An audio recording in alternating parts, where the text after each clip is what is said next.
alat pengawasan Pak. Ada KPID yang nggak punya alat pengawasan, jadi nggak bisa mengawasi. Kan KPID Sumsel kayak jadi rujukan bagi teman-teman KPID yang mau bikin alat pengawasan gitu. Itu membatasi penggunaan gadget untuk anak-anak itu. Tapi Bu, ada kendala juga.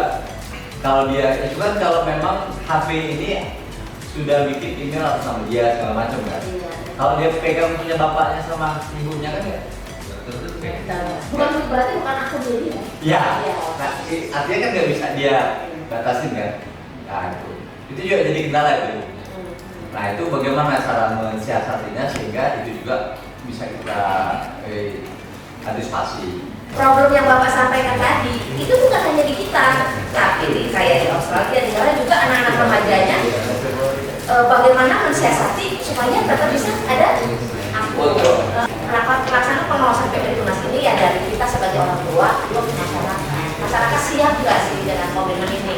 Nah kalau misalnya ke orang tua, ya berarti orang tuanya nggak praktek kalau sampai anaknya buka-buka. Kan ini PP Tunas ini lahir supaya mengantisipasi informasi yang diterima oleh anak-anak ini di luar masa usianya.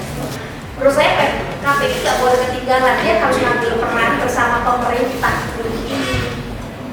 dan DPR juga mendukung agar ibu-ibu komunitas-komunitas emak-emak ini terserahkan dengan PT Tunas, ibu pengajian segala macam Pak, supaya mereka lebih memperhatikan anak-anak mereka yang di bawah usia 16 tahun.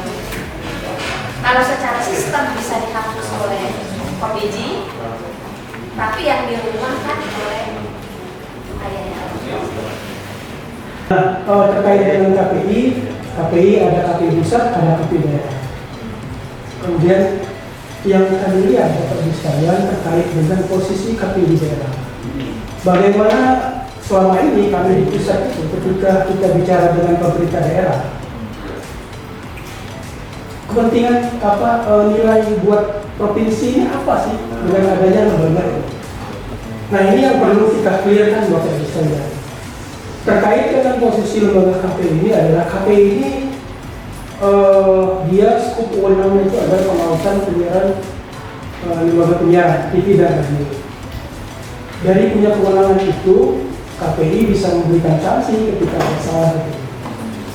Kemudian terkait dengan program KPI ini strategis betul. Kalau nggak kebayang Bapak Ibu sekalian, kalau tidak diawasi TV dan radio, bicara kontennya, itu siapa yang jadi polisi? Nggak ada, yang lain nggak mau. Lembaga penyiaran TV dan radio itu kalau ada KPI yang manggil, akan mereka.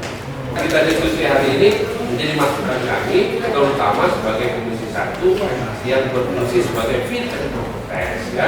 Terima kasih semuanya.